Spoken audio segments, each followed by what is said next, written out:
Hi, in this video we're going to go through Chapter 5 about more complicated regressors and regression problems.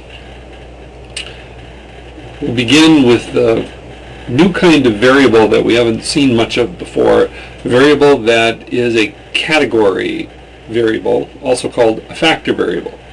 Things like marital status, married, not married would be examples of this. And you need to realize that something like a two-level, two-category variable can be designated with an indicator variable that takes on the value of 1 for one level of the variable and 0 for the other.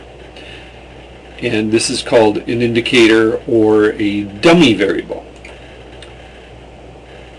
When you have a category or factor variable that has more than two levels, it will take more than one indicator variable to fully define the information. So for example, what about an educational status variable that's got three groupings or three levels? Less than a high school graduate, or more than a high school graduate education. You can define indicator variables U1 to be 1 if there is less than a high school education, and U1 equals 0 if not. And you could define another variable, U2, that takes on a value 1 if the subject has more than a high school education, and a value of 0 if they don't have more than a high school education. You could have a third variable, U3, that would be 1 for high school education, exactly, high school degree, and 0 for not having exactly a high school degree. And what I want you to be able to see is that it really only takes two of those variables to fully define which group you're in. If you know that U1 is 1 and U2 is 0, you know that they are in the less than high school education group. If you know that U2 is 1 and U1 is 0, you know that they are in the more than high school education group. If both of these variables are 0, you know they're high school graduates. And so it only takes two indicators to fully define a grouping variable that has three levels. In general, a grouping variable with d levels can be defined by d minus one of them.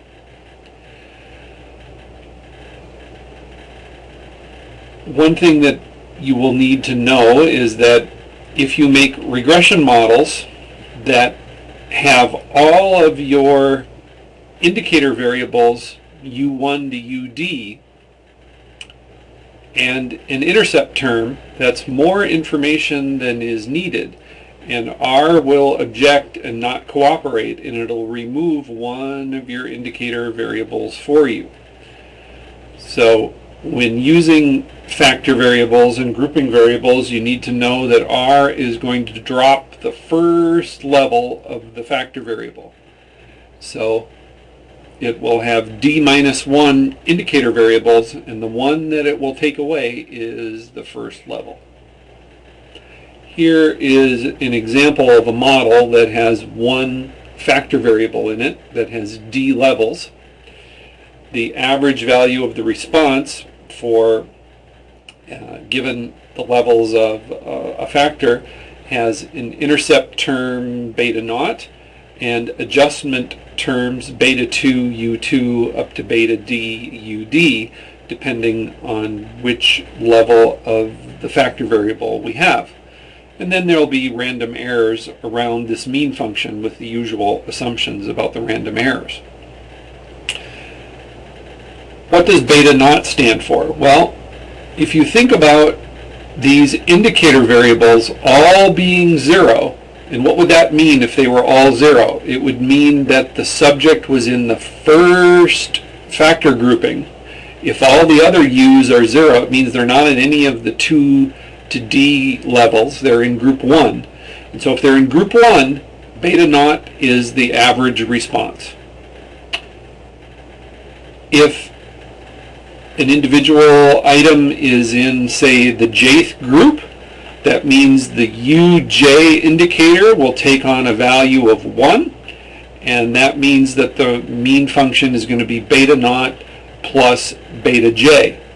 And so that will be the average response in the jth category.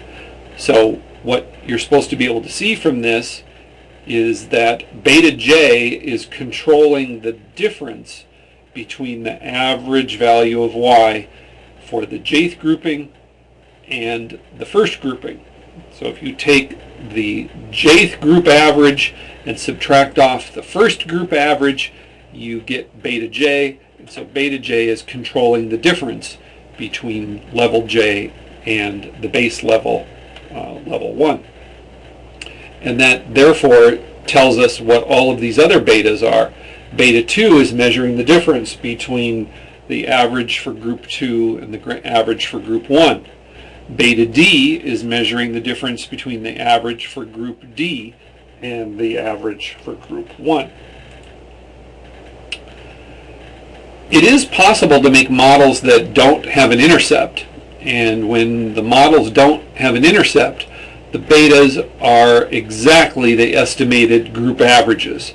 So beta 1 would be the average for the first level of the factor variable, and beta D would be the average response for the last one. You can't have every indicator variable with an intercept, but if you take out an intercept, you can make the model that has the betas represent the group averages. Here's an example that will illustrate these ideas.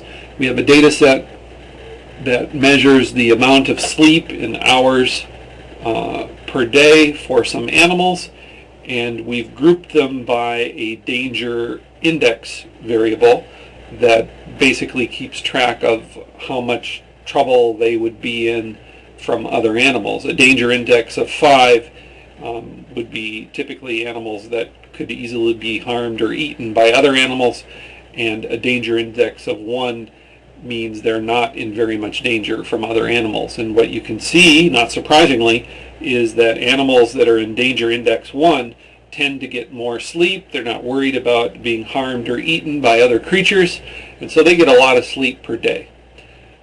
The animals that have to be real worried about things, they have to be alert, otherwise they're eaten, and they tend to not sleep very much. And so the response variable TS is in hours of sleep per day, and we have a grouping variable D for the danger index. Here is the results of a model that has an intercept term. Remember, it will take away the indicator variable for the first level of D, and we're left for adjustments for the second, third, fourth, and fifth danger levels, and danger level 1 becomes the base, and all of the other danger levels are compared relative to danger index of 1. And what you can see is that the estimated sleeping duration is 1.33 hours per day less in danger index 2 than it is in 1. It's about 3 hours less in danger index 3 compared to 1, and it's about 9 hours less in danger index 5 compared to 1. The intercept stands for the average response for animals that are in the danger index 1 grouping.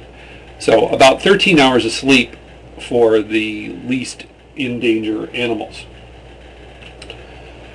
You can see the significance of these terms right over here, and you can see, for example, that danger index 2, the parameter is measuring the change between 2 and 1, and that difference parameter is not significantly different. So these two box plots, we cannot judge these data to be coming from significantly different mean functions for groupings 1 and 2. But we do have evidence that danger index 5, for example, is substantially lower than the danger index of 1.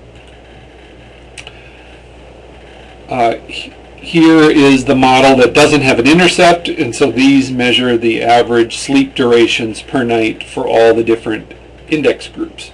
So the most endangered get about 4 hours a night, the least endangered get about 13 hours a night.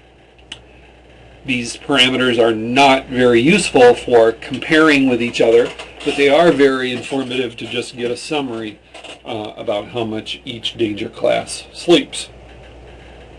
If you look at both of the coefficients sets simultaneously, you can see that the intercept for the model with one category dropped is exactly the same as the estimated sleep duration for the first danger grouping.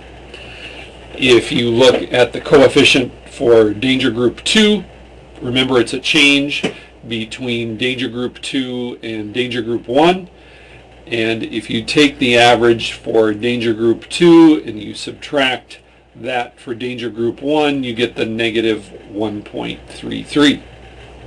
And so you can understand these changes by taking the appropriate average from this model and subtracting danger group 1 and getting the appropriate change. Here is the effect plot for the main effect model, and you get your average sleep durations with some uncertainty boundaries, and you can see there's a lot of variation in how much these animals sleep, but it is pretty clear that as you go up in danger, you go down in sleep according to this effect plot. Okay, for comparing groups, it's pretty clear from the way we usually do the models that if we want to compare any group to group 1, the one that's left out, the level that's left out, it's very easy. The terms in the model measure these changes. But what should we do if we want to compare against groups like group 2 against group 3? How would we do that? Well, one way to do it is to just change the base comparison category. Instead of leaving out the indicator for group 1, let's leave out the indicator for, say, group 2. And you can do that with the relevel command, and I make a new indicator variable for group where the reference level is 2 now instead of 1, and I make my new model, and you can see that level 2 is now the one that's left out. So if I wanted to compare 3 with 2, I can see that level 3 has about 1.44 hours of sleep less than level 2. And I wouldn't have been able to see that previously. And I have a p-value here that's relatively big, a 0.36 p-value. The difference between those two grouping levels not significantly different. And so here's the summary of that. Group 3 is about 1.44 hours of sleep less than group 2, but the difference is not statistically clear. We'd not be able to judge that those two groupings are statistically different. Another way to do it is to compare group 3 with group 2 directly using a linear hypothesis function. And for doing that, we would take our original model and realize that the average estimate for group 3 is going to be this change parameter, beta 2, plus the base level intercept, beta naught, and then we'd subtract off the average for group 2 or danger level 2 with the beta 1 change parameter and also the intercept to get the overall average for danger 2. The difference between both of those is the difference between the beta 2 and the beta 1 change parameter, and if you subtract those you get the same negative 1.44 hour difference as we've seen previously. The linear hypothesis function will test whether this change is significantly different than 0.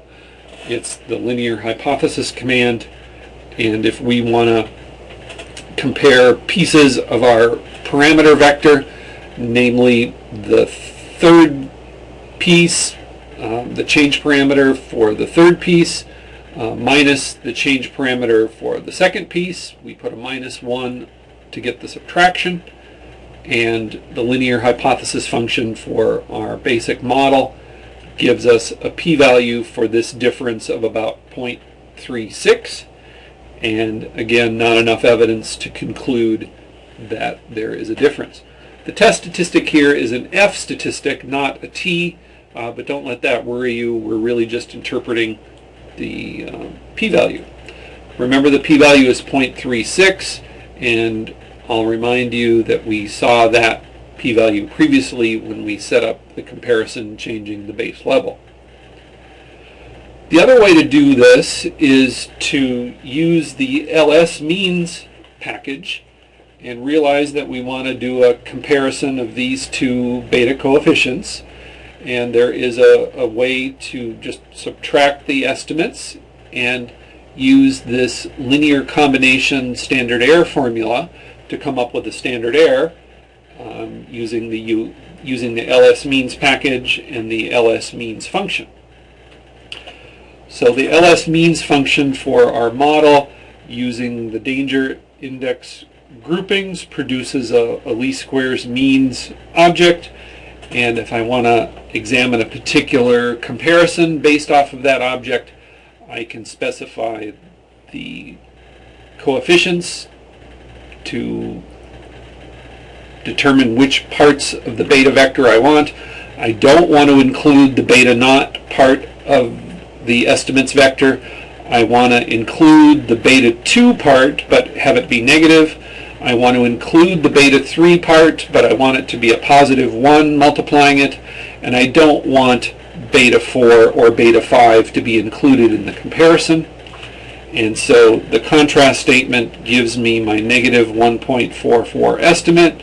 It gives an estimated standard error. I could make a confidence interval out of this if I wanted, and here is the p-value that we've seen previously.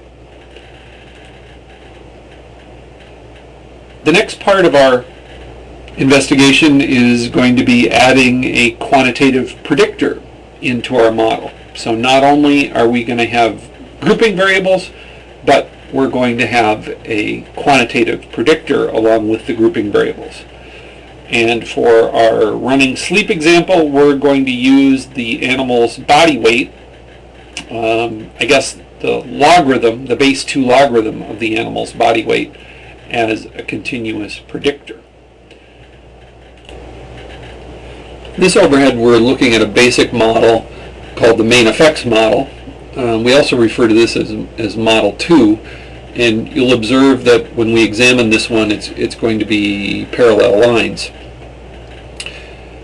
And this model says that the mean function is an overall intercept for controlling the base category, whatever our first level is, and then adjustments, intercept adjustments for the other levels of our category variable, levels 2 to D, and then a quantitative predictor X that is connected to the response Y through the parameter beta 1. We have usual kind of regression example assumptions about the errors. And what we're saying here is that each category has a different line relationship with the response Y. It doesn't matter what category we're in, the slope of the relationship is going to be controlled by beta 1, but we're going to have a different intercept for every category. For category level 1, the intercept's beta naught. For any other category, the intercept will be adjusted by a appropriate beta naught j hitting the appropriate indicator uj to add a new beta component for the intercept. So for example, in the second category, j equals 2, the intercept for that line is going to be the original base intercept parameter plus the adjustment going from level 1 to level 2. The beta naught 2 provides an additional component to the intercept to let the intercept change between groupings.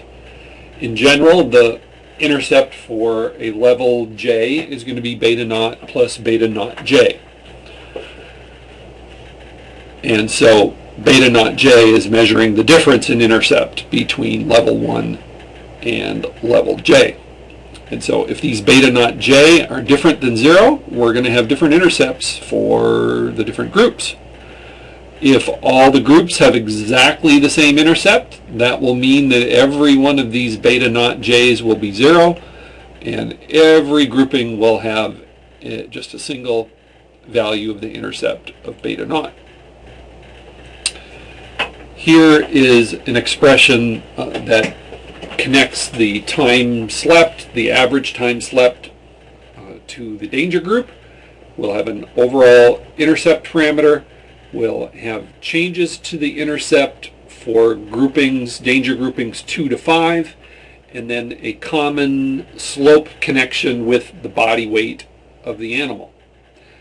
And so this says that there's a relationship between sleep time and body size. The slope of that relationship is the same no matter what kind of danger class the animal's in.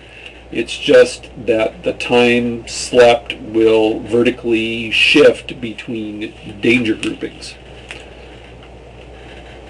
Another model is called Model 4, or the coincident lines model, and this is really just a single straight line, because evidently there isn't, in such a model here, we would be saying that none of the categories changes the mean function or changes the relationship between x and y. Every grouping level shares the same straight line, and this is just a simple linear regression model that we've seen before. If this is the way the data behave, the connection between sleeping time, time slept, and body weight is just a straight line for every animal. It's the same relationship no matter what danger class they're in. And this would be a very simple, very restrictive model, and doesn't include any adjustments for the danger class. The most general kind of model, called an interaction model, or Model 1, allows different intercepts from these intercept adjustment terms here, but it also, notice, has adjustments to slope. We have beta 1j's parameters multiplying indicator variables, which are also multiplying the quantitative predictor. And the ultimate result of this is that we get an adjustment to the slope of the relationship. So we have usual assumptions about errors, and this model is going to have a separate intercept, or at least allow a separate intercept and a separate slope parameter for every grouping category. In category 1, the intercept is beta naught, because all of these intercept indicators will take on the value of 0 and therefore wipe out the parameters for anything but j equals 1. And all of these slope adjustments will all go away and be 0, because the uj will be 0 if we're in the j equals 1 category. And so the relationship equation is beta naught plus beta 1 times x. When we move on to another category, like the second one, j equals 2, the intercept is going to be beta naught plus beta naught 2, and the slope of the line is going to be the original beta naught, which is there for every grouping, plus a unique adjustment for the second group, beta 1, 2. And so we get a separate line and a separate intercept. Here's the equation for the general equation for any arbitrary index j greater than or equal to 2. You'd have an adjustment for the slope, which is coming from these multiplication interaction pieces, and you have an adjustment to the intercept for the jth group. In terms of our sleep example, here's how we would write a Model 1 using body weight as the predictor, or log body weight as the predictor, and time slept as the response. We have adjustments for the intercept. D would be 5 here, and then we have adjustments to the slope back here on these terms. And so we will get separate lines for every danger category. Here are estimates for the different models that we've talked about.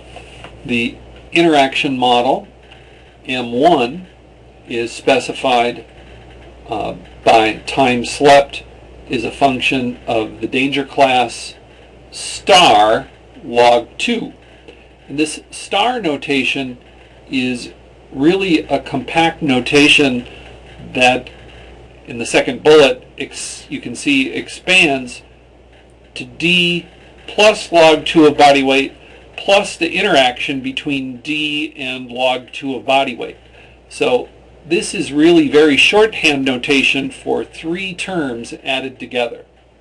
Model 2 is just the 2 main effect terms added together, the factor variable D and the quantitative predictor log 2 of body weight. And model 4 is just the log 2 of body weight explaining time slept. And these would be the model statements for how to estimate the different models we've talked about, 1, 2, and 4. Here is the effects plot for the model 1, the most complicated model that allows different slopes and different intercepts. We'll go back and talk about this one in a moment. Here is the main effect model effects plot. And this model, remember, forces a common slope no matter which danger group we're in. So this panel in the lower left corner is danger group 1. You'll notice that the connection between body weight and time slept is a little bit of a downward pattern, slightly downward sloping, but because this is danger class 1, there's fairly high amounts of sleep. As we move to danger class 2, we get a little bit shift downward, but same parallel line. And here's danger class 3, maybe even another little bit of shift down, danger class 4, and then finally danger class 5 with the lowest amount of sleep. So this is a display of the same sloping body weight by sleep relationship, but shifted according to the intercept terms in Model 2. The previous one, Model 1, is allowing there to be different slopes and different intercepts. We again can see very different shifts and intercepts between the danger groups. It doesn't look like there's very much difference in the slopes. It looks like they're all pretty much a slightly downward slope, perhaps except for model danger group 4, which almost seems horizontal. And we can see that in overhead 31 on the model estimates. Here's model 1 that allows separate intercepts and slopes. Here's model 2, which allows separate intercepts, but a common slope right here for the log 2 body weight coefficient. And finally, this is not model 3, this should be called model 4, and that has a slope and an intercept and no adjustment parameters. You'll notice every one of these models has 58 observations. The R-squared differs quite a bit. You can see the R-squared for the common relationship model is not very good, and it's a lot better for Model 2 where we allow separate intercepts. And we get a little bit of improvement for separate slopes, but not very much. And I think you could see that back here between the separate intercept model looking a lot like separate relationships model in Model 1. They look a lot the same, and it's not surprising according to this summary. So how would we read some of this? Well, in Model 1, the most general model, the intercept for danger class 1 is 13.87 hours. The slope for that danger class is a negative 0.403. The parentheses right next to it is the standard error.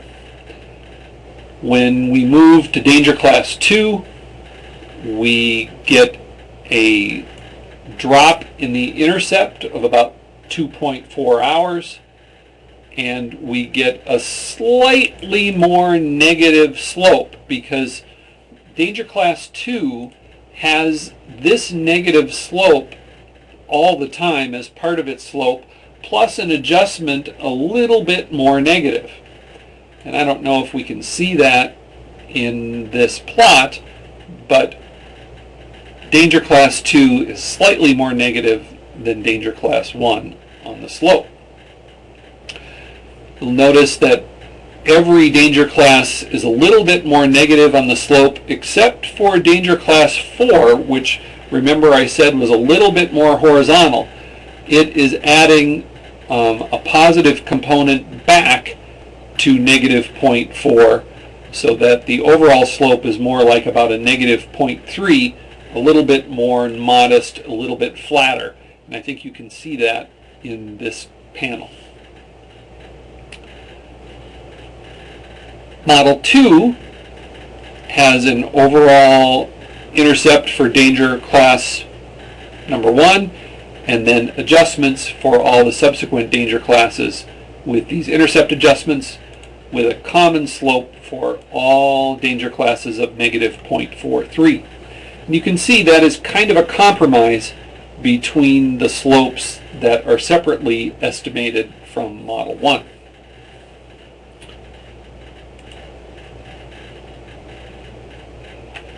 I think another thing you can see, the stars in this model summary table are talking about coefficients that are very significant and are suggesting evidence being different, the underlying parameters for these coefficients being significantly different than 0. And I think you can see from all of these that there's some evidence that the intercepts are changing depending on danger class. I think you'll notice in Model 1 there are no stars on any of the slope adjustments. So none of the danger class slope adjustments are significantly different than just being the same as the slope from danger class 1. But again, intercept adjustments are statistically clear from these asterisks. Here is the basic model output from Model 4. Here's the model output that we looked at for Model 2. And here's a separate slide for the model output from Model 1.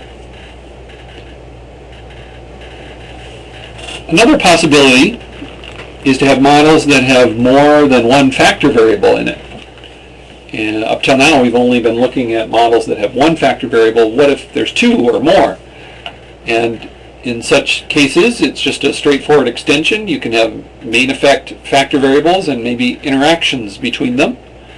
And an important thing to note is that these kind of models that only have factors as regressors are called analysis of variance models, or ANOVA models. Here's an industrial experiment with 3 factors in a manufacturing and making of wool or yarn, and there's length, an aspect of the production process of the strands, amplitude of how the wool yarn is made, and the machine loading. And each of these factors, length, amplitude, and load, have 3 levels. You can see that length takes on values of 250, 300, and 350. Amplitude is 8, 9, or 10. And load is 40, 45, or 50. I don't want to use those as quantitative variables. I want to use them as factors.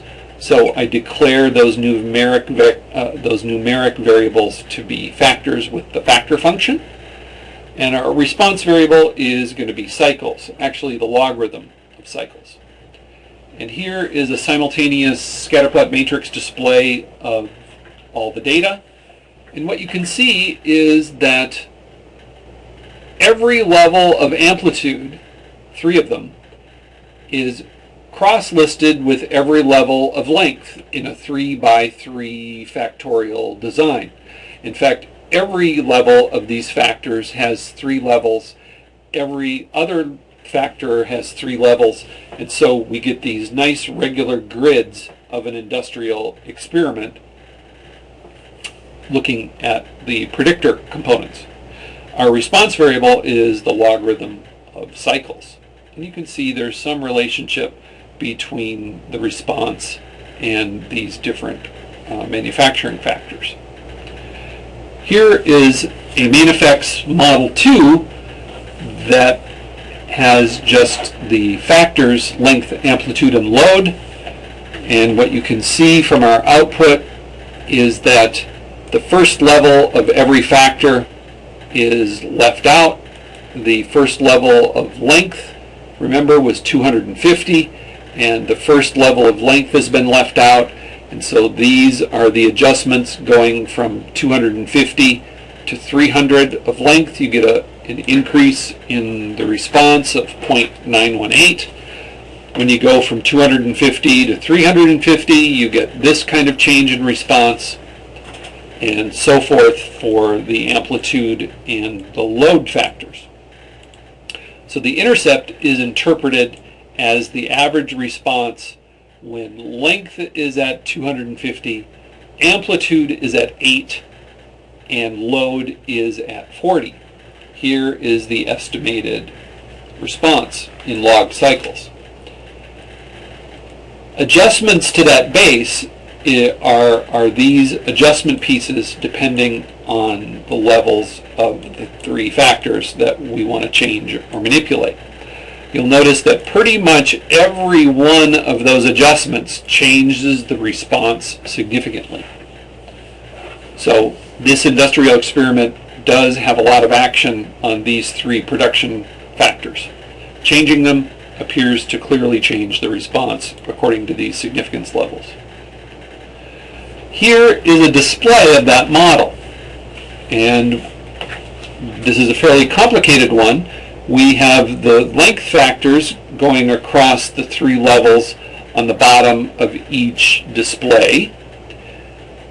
The amplitude is changing as we go across a row, 8, 9, and 10, and the load is changing as we go up rows from 40 in the bottom row to a load of 45 in the second row of the matrix and load of 50 in the top.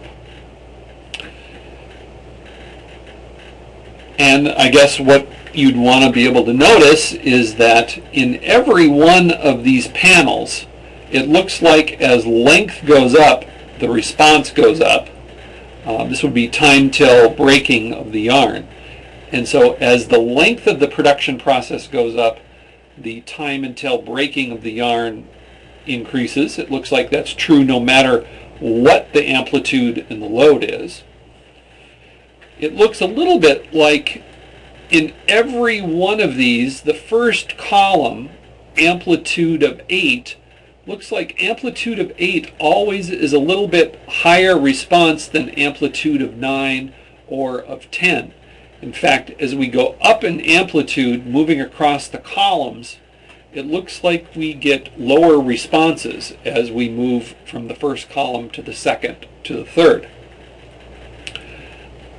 It is less clear to me as we move up the rows in load how the response is changing. It looks like perhaps as we move down in load we get a higher response. It's not clear to me looking at the display.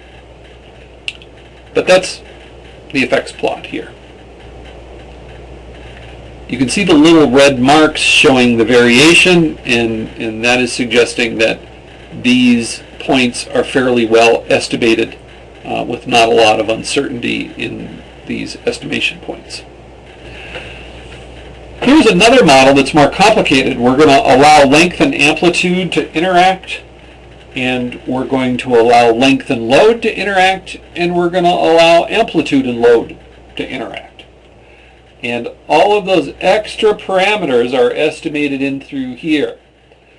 You will notice that most of these parameters have big p-values, so there's not a lot of evidence for interaction between these production effects.